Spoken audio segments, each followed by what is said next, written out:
Inventando Moda. Tem cozinha para transformar ingredientes saborosos, também é possível enxergar junto dos novos sabores muito de nós mesmos e até novos horizontes. É a chamada panelaterapia. Ainda bem que tem gente que adora inventar moda para deixar essa arte cada vez mais acessível para todo mundo. Bom, eu sou a Lorelai Lopes, head de negócios do Up Consórcios, o novo consórcio, uma fintech da Embracon. E adoro inventar moda na cozinha. Nesse podcast vamos falar a arte da gastronomia e de projetos que a tornam cada vez mais inclusiva com a Beatriz Mansberger, do projeto Chef Aprendiz. Beatriz, ninguém melhor do que você mesma para falar de você, então se apresenta. Tudo bem? Obrigada pelo convite. Estou super feliz de estar podendo conversar com vocês.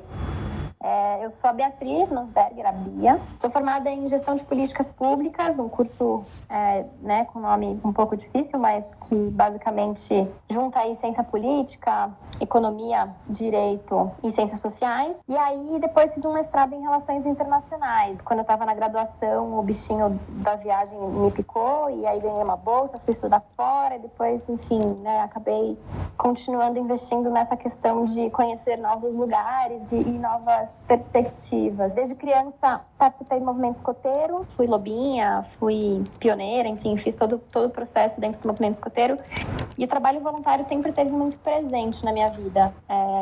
Acho que desde muito cedo eu entendi que a minha realidade era muito privilegiada, né? E aí isso acabou me motivando a fazer até o curso que eu fiz, pensando em tentar fazer alguma coisa pela sociedade. Então, acho que esse drive aí esteve em mim desde criança. Estudei numa escola Waldorf também, que é bem alternas, assim. Então, acho que essa questão humana, cidadã, sempre foi muito explorada ao longo da minha trajetória. E fala um pouquinho do projeto, né? Um projeto. O Chef Aprendiz é um projeto de desenvolvimento humano, né? A gente usa a gastronomia como principal ferramenta para acessar esses jovens. Então, a gente fala que a gastronomia ela não é o fim, ela é o meio, mas a gente mobiliza aí 3 eixos principais dentro do projeto. Então, o meu mundo interno, pensando em alfabetização emocional, pensando em autoconhecimento.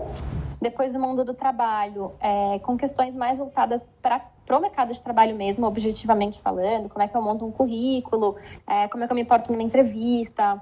A gente fala um pouquinho da questão da sustentabilidade ao longo da cadeia, como é que esse peixe chegou na minha mesa, né? Enfim, a gente fala um pouco nesse sentido. E depois o mundo da cozinha, que é a maior parte do currículo, que a gente tem 2 chefes fixos, né? Que aí estão todas as aulas junto com os jovens, mas a gente tem vários chefes voluntários. E a gente sai de tipos de cortes, fundos, caldos, reduções, espessantes, aulas de tipos de temperos, né? Enfim. E a gente vai evoluindo esse currículo até chegar numa competição final, onde os jovens vão no mercado, fazem compras dentro de um orçamento pré-determinado e eles têm que preparar uma entrada, um prato principal e uma sobremesa para os jurados, que estão lá para julgar e dar feedback sobre os pratos preparados, mas também para contratar essa galera. Então, a gente dá um empurrãozinho para um primeiro emprego para esses jovens aí que geralmente, moram nas comunidades onde a gente atua. E qual a idade, Bia? Eu tô ouvindo você falar, já vai dando água na boca, assim, do projeto em si e, lógico, do que deve sair de lá, né? Os jovens que participam têm entre 17 e 24 anos, né? A gente pensa nessa idade, até por conta, enfim, o maior desemprego mundial, né? Se você pega os Objetivos do Desenvolvimento Sustentável, da ONU, enfim, essa pauta ela é muito recorrente com essa faixa etária. A gente sabe que tem muita política pública que vem para a infância, muita política pública que vem para fases específicas, mas o jovem, nessa passagem para o mundo adulto, às vezes é um limbo mesmo, sabe? De possibilidades de ofertas culturais e de projetos. É a fase profissionalizante, realmente, né? E se a gente pensa no ensino médio, tirando, né, os técnicos, o que a gente vê muito, né? A gente hoje tem um número, enfim, 49% dos jovens no Brasil não finalizam o ensino médio, né? Então, essa escola, ela acaba ficando um pouco descolada do mundo desse jovem, né? Então, a gente tenta, inclusive, trazer muito conteúdo de ensino médio aplicado na cozinha. Então, se eu vou falar de bactéria, se eu vou falar de panela de pressão, micro-ondas, como é que isso foi visto lá na física, né? Ou na química, ou na biologia, enfim, a gente tenta fazer esse link, assim. Obviamente, hoje o projeto ele é mais estruturado. Quando a gente começou, o piloto foi em 2015. Eu desenhei o projeto no final de 2014. E aí eu entrei para crowdfunding na época. Foi a primeira vez que eu fiz um financiamento coletivo. E a gente arrecadou e foi fazer a primeira edição piloto em Paraisópolis em abril de 2015. Então, a gente está esse ano com 5 anos de projeto. Ou seja, já é um projeto maduro, né? A gente aprende muito a cada história. Acho que, assim, a gente tenta ter muito respeito pela comunidade, né, pelo local que a gente está atuando. Então, a gente tem, obviamente, um currículo que ele é fixo, né, a grande espinha dorsal, mas a gente tenta sempre deixar esses espaços para adaptações de acordo com aquela constelação do grupo, sabe? Porque a gente é itinerante, então eu tô 6 meses numa comunidade, então a gente fez Paraisópolis, depois a gente fez Campo Limpo, aí eu fui lá pro Glicério, aí a gente veio para Jardim Colombo, Zona Sul também, a maior parte das comunidades é na Zona Sul. Aí a gente foi para Valo Velho, Capão Redondo, e agora a gente vai começar a edição no Chuvisco, na região do Parque do Chuvisco, ali perto de onde era a Espraiada, que não é Espraiada, mas é Roberto Marinho. Então, assim, para eu entender o operacional, vocês escolhem um lugar, óbvio, e aí vocês passam um período naquele lugar onde esses jovens vão ter a aula e todo esse acompanhamento. E depois, então, o projeto não tem um local fixo? Ainda não, é um dos sonhos desse ano, eu posso contar disso, né, um pouquinho mais para frente, mas a gente escolhe uma comunidade, me associa a uma ONG local que já conhece essas famílias, que já conhece essa dinâmica, né, então, de novo, a gente sempre tenta ser muito respeitoso nesse processo, e aí a gente, junto dessa ONG local, que geralmente tem uma cozinha, porque é uma creche, porque serve, enfim, porque tem algum momento do dia onde aquela cozinha é usada, ou porque tem uma cozinha. A gente fez, por exemplo, na Paraisópolis, a gente tinha uma ONG parceira e a gente atuava na cozinha do Bom Prato. No Valo Velho, a gente atuava na cozinha do Céu, Feitiço da Vila. Capão, a gente atuava junto com a ONG Casa do Zazinho, na cozinha deles. Então, essa estrutura existe nas comunidades, né? Então, a gente ocupa este espaço nos horários ociosos e aí fica nessa comunidade por 6 meses. E aí depois a gente faz todo o processo, né? A competição final, a formatura, enfim. E aí a gente vai para a próxima comunidade. Seria a minha próxima pergunta, quanto tempo? Ou seja, em 6 meses ele tem todo esse... porque você falou que você vai explicar desde o comecinho de caldo, enfim. Ele sai sabendo fazer o quê, assim? Os chefes falam muito isso, né? A gente bate muito nessa tecla. Ninguém se torna chefe em 6 meses. Mas a gente tenta dar toda uma fundamentação, né, no projeto que exatamente isso. Diferente de... A cozinha é um ambiente muito inclusivo, no sentido de que grande parte das pessoas que trabalham em cozinhas hoje não passaram por uma faculdade, provavelmente, né? A faculdade é super cara, e aqui em São Paulo a gente não tem a faculdade pública de gastronomia. Mas eles têm noções básicas sobre todas as técnicas necessárias básicas para começar a trabalhar numa cozinha. Não como um chefe, obviamente, mas a gente fala, você começa como pia, aí você começa a picar coisa, aí você, né, demonstrando interesse, e a gente fala isso. Depende muito deles nesse momento, né? A gente dá um empurrãozinho, mas depois depende muito de cada um galgar aí novos espaços e ir conquistando o seu espaço nessa carreira dentro, né, da hierarquia da cozinha.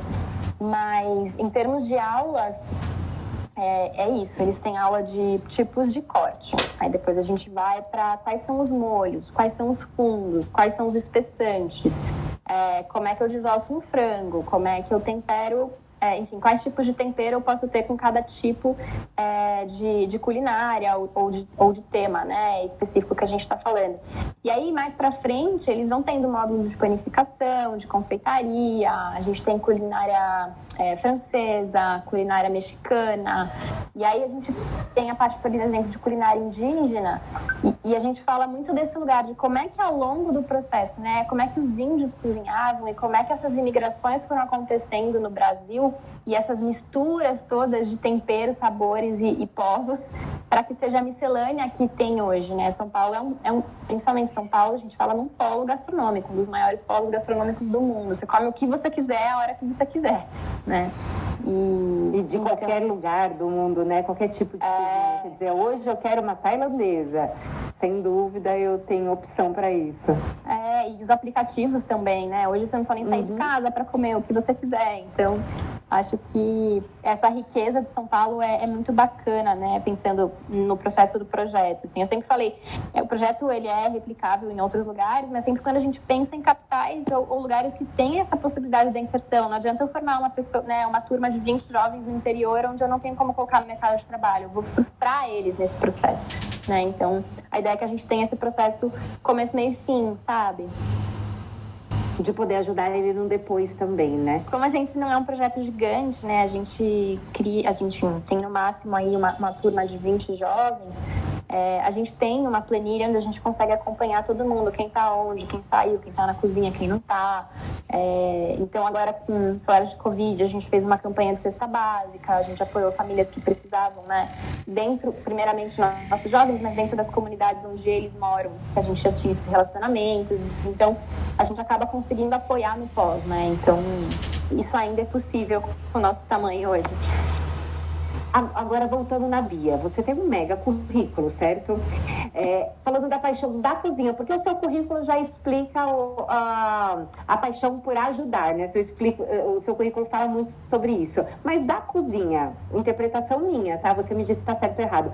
Vem dessa paixão por viagem, de sabores, porque viajar tem muito a ver com isso, né? Tem gente que gosta de viajar para comprar. Eu, como educadora financeira, nunca fui assim, não serei. Eu gosto de viajar para comer, assim, eu gosto de provar coisas que eu falo assim, olha, isso aqui provavelmente eu fique muito tempo sem ver depois, então eu quero realmente provar sabores, assim.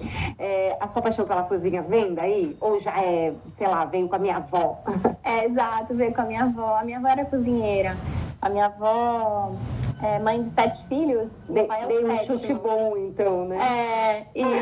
E a minha avó era cozinheira. E é engraçado, porque tem muito dessa coisa das receitas de família, assim. A gente agora, no Dia dos Pais, fez uma ação, até por conta da casa, Chefe Aprendiz, que a gente está agora nessa construção e juntando parceiros para essa construção da casa, que é a nossa sede. Meu pai fez a paella, por exemplo, e a gente vendeu, né, no Dia dos Pais. E a receita é da tataravó, que era de Andalucia, né, enfim, então tem muito essa coisa da tradição da família do cozinhar. Meu pai sempre cozinhou. Eu sou casada com chefe de cozinha também, mas aí acabou sendo coincidências do destino. Mas é engraçado, eu acho que... E aí, assim, eu vi até que vocês tiveram um episódio sobre a questão de saúde mental e tal, e é um tema que eu acho super importante, assim, até por este eixo no projeto, né, do meu mundo interno, que a gente chama, vem muito de um processo meu. Eu tive depressão na época da faculdade, acho que eu entrei na faculdade achando que, putz, legal, vou fazer gestão de políticas públicas na USP, né, uma formação bacana, vou tentar fazer alguma coisa. E um sentimento de impotência absurdo, assim, sabe? Porque a gente começa a entender o processo todo como em termos constitucionais, federais, divisão de poderes, enfim. E eu parei de serotonina, assim. A minha depressão, ela é uma depressão química, além de psíquica, né? E eu brinco que, assim, nessa época, o meu pai me deu um livro de culinária, eu parei de comer, uma das coisas mais vitais que a gente tem, né? Eu não conseguia comer, eu emagreci super, enfim. E meu pai me deu um livro de receita que chama, da Heloísa Bacelar, que é incrível, que é Cozinhando para os Amigos. E aí a gente cozinhava uma vez por semana alguma coisa juntos, assim, e tal. E eu comecei a desenhar projeto muito pra ter vontade de levantar da cama mesmo, sabe, Lori? Assim, tipo, tá bom, eu não vou mudar o mundo, eu não vou mudar São Paulo, eu não vou mudar Brasil, não vou mudar, mas eu vou tentar fazer alguma coisa. E aí eu sempre trabalhei com crianças, sempre, a vida inteira. Todos os meus trabalhos voluntários, os projetos que eu desenhava era para criança. E aí, por conta deste projeto para criança que eu tocava, o Pequenos Autores, Grandes Histórias, a ONG me pediu para fazer um projeto para jovem. Do tipo, gente, eu sou não sou muito formal. E eu só falo pra caramba, como você tá vendo. E aí... Delícia, a gente adora. E aí eu sentei com os jovens nessa época para conversar e falei, galera, a gente tem quase a mesma idade. Eu tinha 22, 23 na época. Eu falei assim, a gente tem quase a mesma idade, vocês têm que vir aqui. E eu posso ser muito prepotente e falar, façam porque é bom pra vocês. Ou a gente pode fazer uma coisa muito da hora junto, sabe? Que faça sentido pra vocês. E aí eles falaram que eles queriam fazer um Masterchef Paraisópolis. Eu falei, gente, Masterchef não vai dar. Mas aí eu desenhei um projeto que tivesse um processo de competição, que colocasse eles à prova, que tivesse esse apelo mais jovem, né, nesse sentido, mas que tivesse também um processo de aprendizagem que fosse significativa, que a gente trabalhasse um ser humano de um ponto A para um ponto B, independente dele seguir carreira na cozinha ou não, né? Então eu falo que o Chefe Aprendiz me trouxe apetite pela vida de novo, sabe? Então... Olha, eu vou te falar, eles são maiorzinhos, porque a competitividade entre os pequenos me corta o coração. Esses são maiores, e a pressão da vida, né? Essa que é a verdade, porque a gente compete, lógico, que a gente quer cooperar, e eu amo essa tendência, essa pegada de vamos, mas a vida, felizmente ou infelizmente, porque isso faz a gente querer ser melhor, lógico, é uma competição. Mas entre os maiorzinhos, tem essa coisa de você ensinar também, né? Porque quando você pega aquele MasterChef Kids, é de cortar o coração. Não sei se você fica assim também. Eu não assisto, sinceramente, assim, eu não assisto muito TV, nunca foi um hábito meu. A gente tem um amigo que, inclusive, hoje é chefe do projeto, que participou do MasterChef Profissionais, e eu assisti, assim, ele até ele sair. Quando ele saiu, eu nem assisti mais. Mas, assim, apesar da... Eu confesso que essa edição eu não estou assistindo. Mas a última edição, por exemplo, eu assistia indo para o trabalho no outro dia de manhã. Então eu via a gravação no site, aí eu pegava muito trânsito, né? Período pré-pandemia, né? Pegava muito trânsito. E, então, na quarta-feira, acho que é isso, é de terça que passa, não é? É, à noite, não é? De terça. E aí, então, na quarta-feira já era o meu hábito ir assistindo MasterChef. Eu amo cozinhar. Inclusive, na minha casa, no Dia dos Pais, eu fiz uma paella, viu? Ah, é? Que gostoso! Não é da minha avó, é do YouTube mesmo. Ficou muito boa. Delícia. E eu acho que a paella, ela tem muito essa coisa, né? De você estar em volta e assim, o processo do cozinhar a paella já é muito social, né? Assim. E a cozinha, eu acho que ela permite isso. A gente senta na mesa, a gente ouve o outro, a gente discute. Quem nunca discutiu sentado numa mesa, né? Assim, acho que tem ela proporciona essa troca, essa construção social, né, de sociedade mesmo, de troca de não concordâncias e enfim, concordâncias e sorrisos, enfim. Mas... Bia, é uma tendência, né? A gente busca hoje, olha, teve um período que a gente falava de cozinha americana, aquela cozinha, os apartamentos com aquela cozinha afastada, super pequenininho, um corredor. E hoje é uma tendência geral. O que a gente quer numa casa?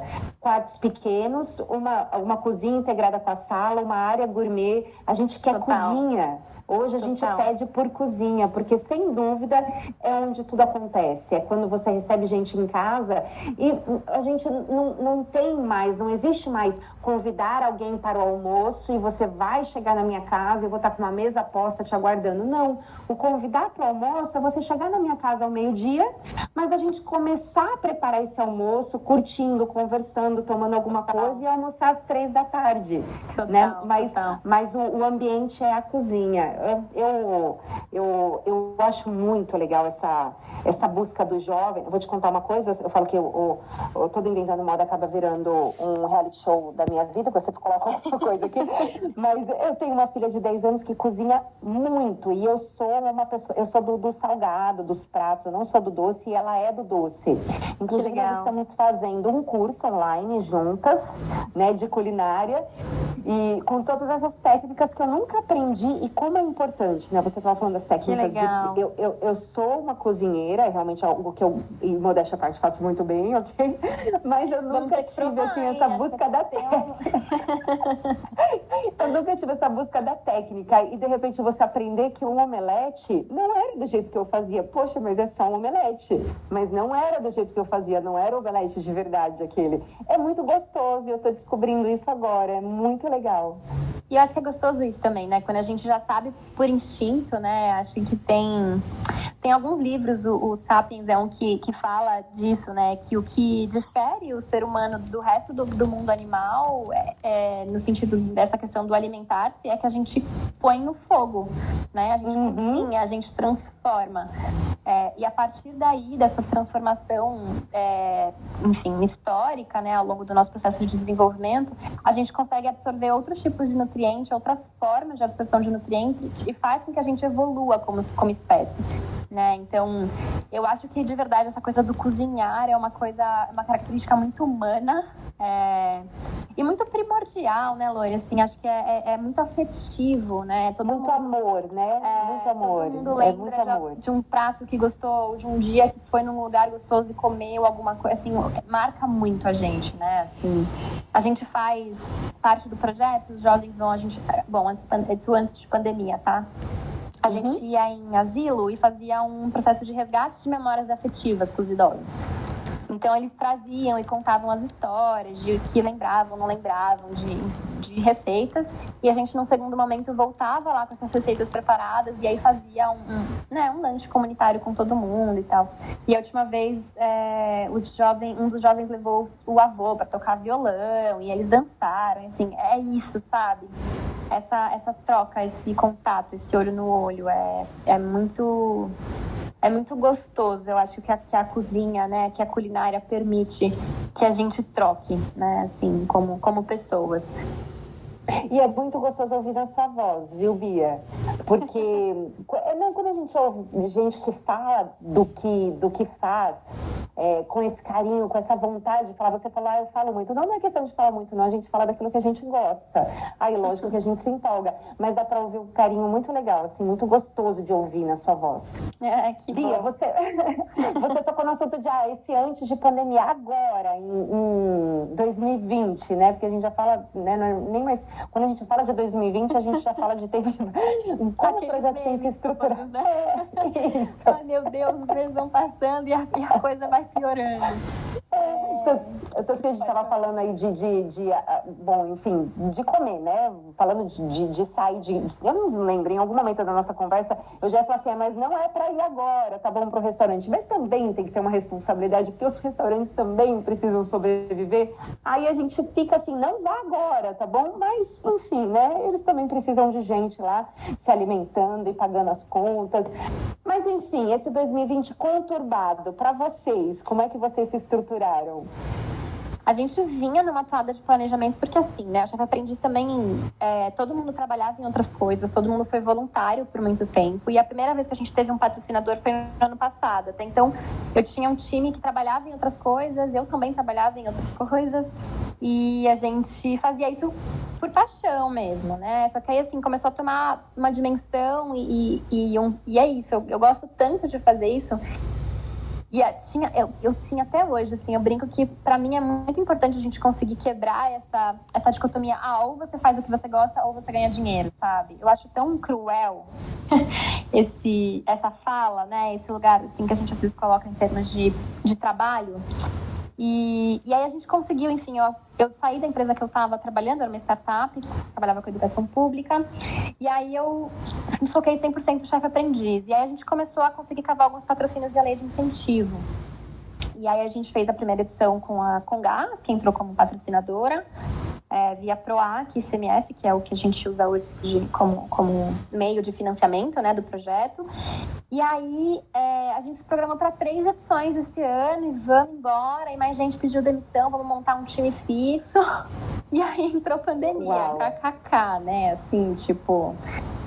O universo rindo da nossa cara. Então, a gente tinha aí programada 3 edições. A gente vai ter uma, provavelmente, que é essa do chuvisco, que a gente já está em planejamento.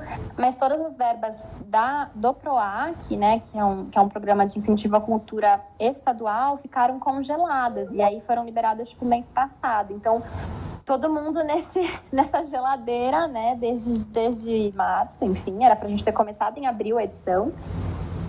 Mas aí a gente falou também, não vamos ficar parado. A gente já sempre foi voluntária a vida inteira, mais 3, 4 meses de voluntário, vamos que vamos.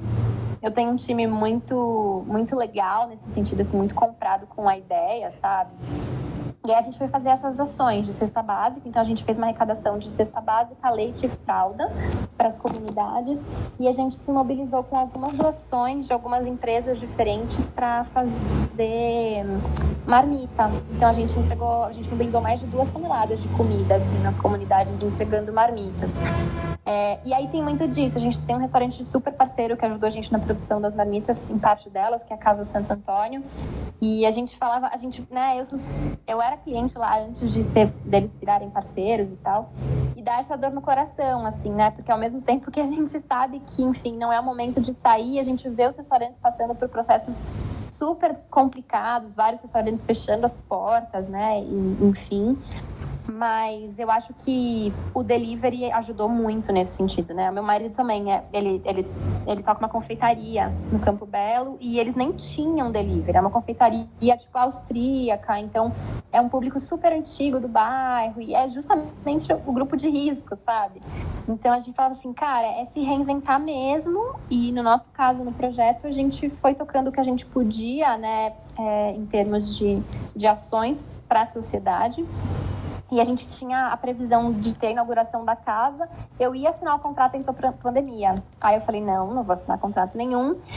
Mas agora a gente vai assinar o contrato amanhã de novo. E a gente está nessa construção da casa Chefe Aprendiz, que é um passo super importante pra gente, assim, né? Ter a nossa própria sede. Você sabe que você falou da questão de se reinventar em relação aos restaurantes e tudo mais. Eu tenho cozinhado muito, lógico, mais do que eu cozinhava, sem dúvida. No entanto, em relação a delivery, a gente até descobriu uma coisa que eu, pelo menos, não usava antes, que é a questão do presente. Todos os presentes que eu tenho dado são através do iFood. Ou seja, é aniversário de alguém, vou mandar um bolo, vou mandar um café da tarde, vou mandar... Então, eu tenho enviado comida de presente, né? Então, no Dia dos Pais, tem alguns tios que eu tenho um carinho muito legal. Para um, eu mandei um cookie gigante escrito. Para outro, eu mandei um bolo de cenoura. Enfim, então, tem esse algo a mais que eu não presenteava com comida antes. E hoje eu presentei com comida. Legal. Então, inclusive, fica a dica aí, porque é muito gostoso, né? Muito. E eu adoraria, assim, ser presenteada. Fiz aniversário no começo da quarentena, né? Eu fiz aniversário em abril. E eu tava falando pro meu marido, eu falava assim, tô com tanta vontade de comer um japonês. E a gente entrou lá pra escolher um japonês, não sei o que. Óbvio que não é a mesma coisa de você ir, né, num restaurante. Eu acho que acho que isso também, né, Lori? Assim, a diferença da experiência que é. Porque hoje a comida chega até a sua casa. Por que você sente falta do restaurante? Muito acho que pela experiência que é estar lá, o serviço, enfim. Porque a comida pela comida é isso. Ou você pode fazer em casa ou você pode pedir em casa. Mas por que a gente sente... Eu sinto, não sei, falando por mim, né? Eu sinto falta, sabe? De um dia na semana sair pra jantar, ou enfim, encontrar os amigos, obviamente. Sem dúvida. Até o entorno de colocar uma roupa, pentear o cabelo, né?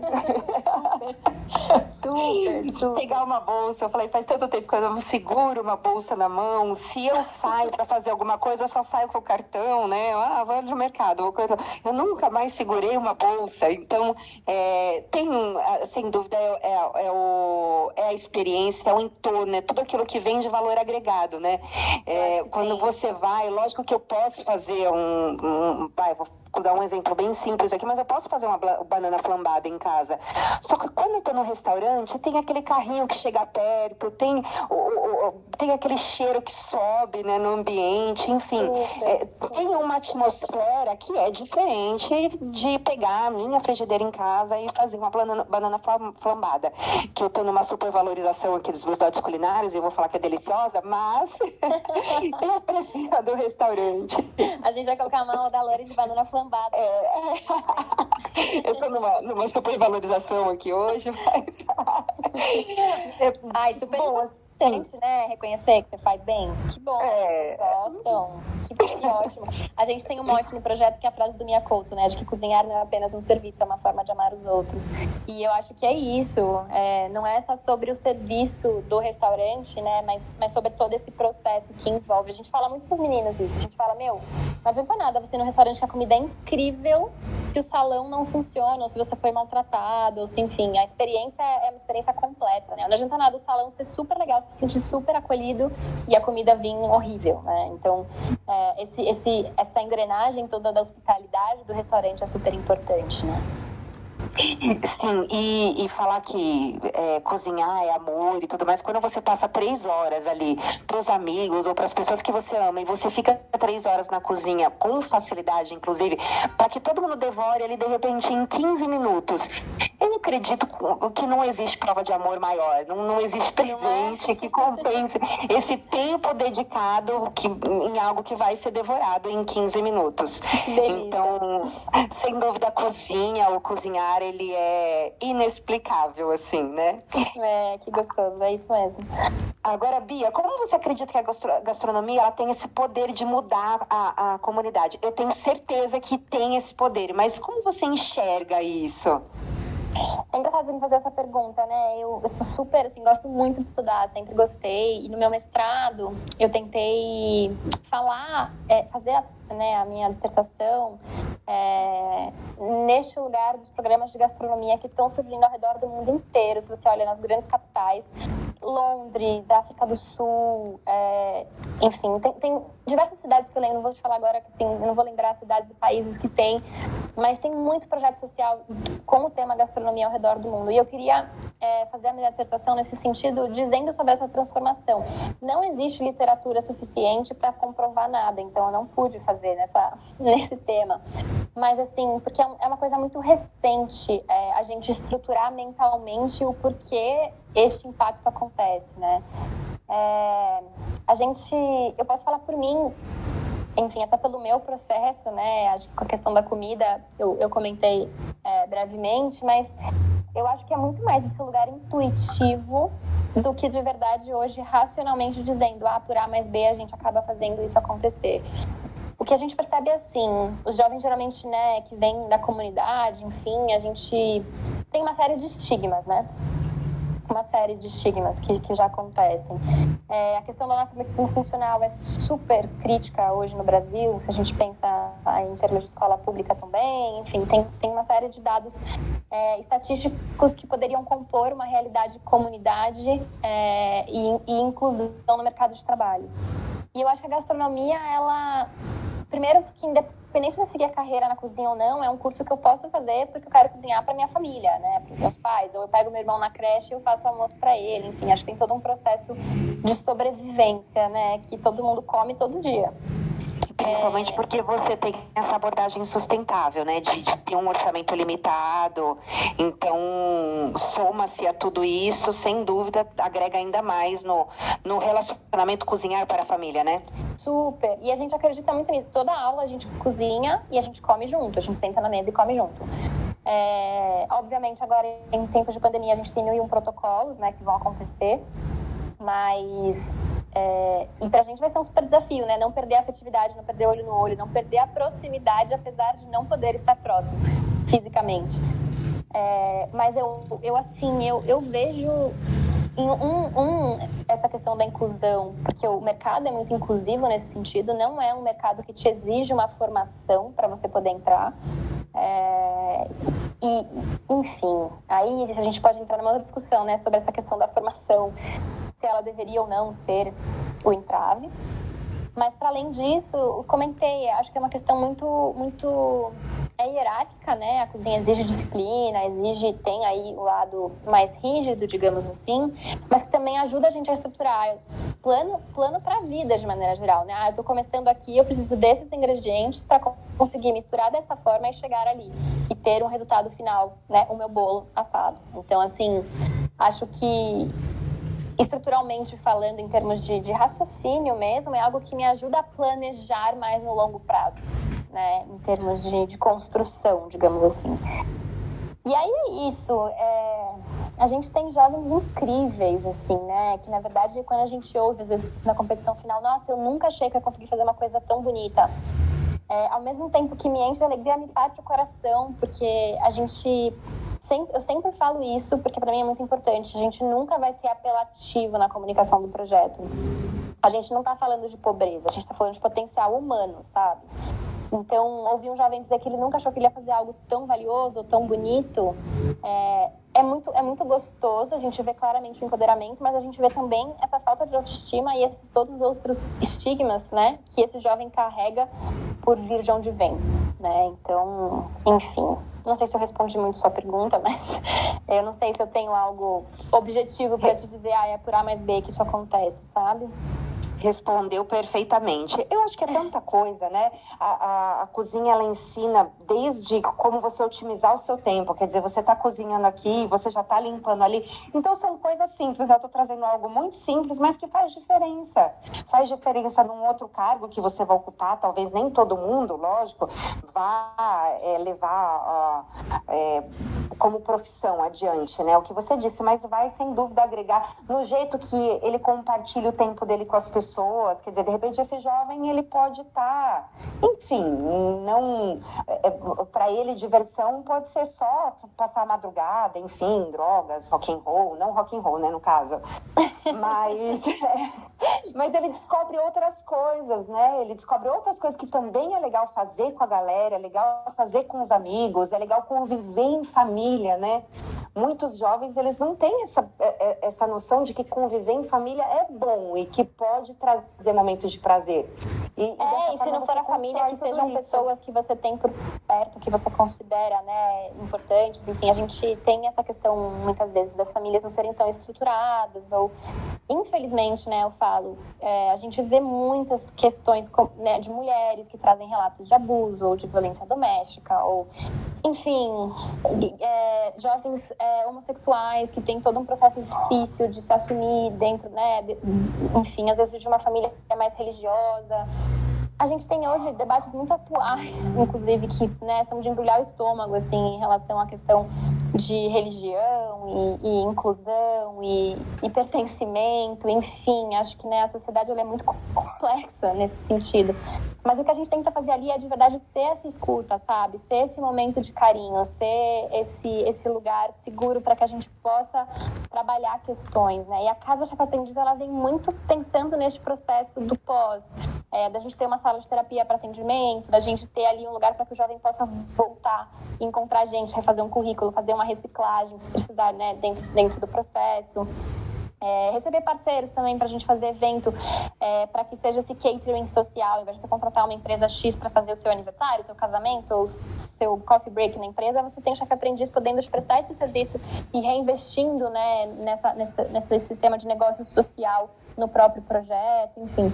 Acho que a casa vai ser um passo bem importante para a gente dentro das próximas estruturações e impacto que a gente quer ter mesmo, sabe? Amei, queremos a casa pronta. Onde vai ser? Vai ser na Zona Sul, do lado da estação de metrô Alto da Boa Vista, porque a gente tinha essa questão de ser fácil acesso para a empresa, mas também ser fácil acesso para o jovem. E a gente tem basicamente muitos jovens da Zona Sul, e aí ali lá integrando a cidade nesse sentido, para a gente era importante. E por uma ironia do destino, o nome da rua é Rua da Fraternidade. Então, assim, acho que tá tudo caminhando bem. Bons sinais, o universo está mandando sinais aí de que... E para finalizar, porque a prosa tá boa, né? Quem quer contribuir? O que a gente pode fazer? Hoje, seja com tempo, seja com dinheiro.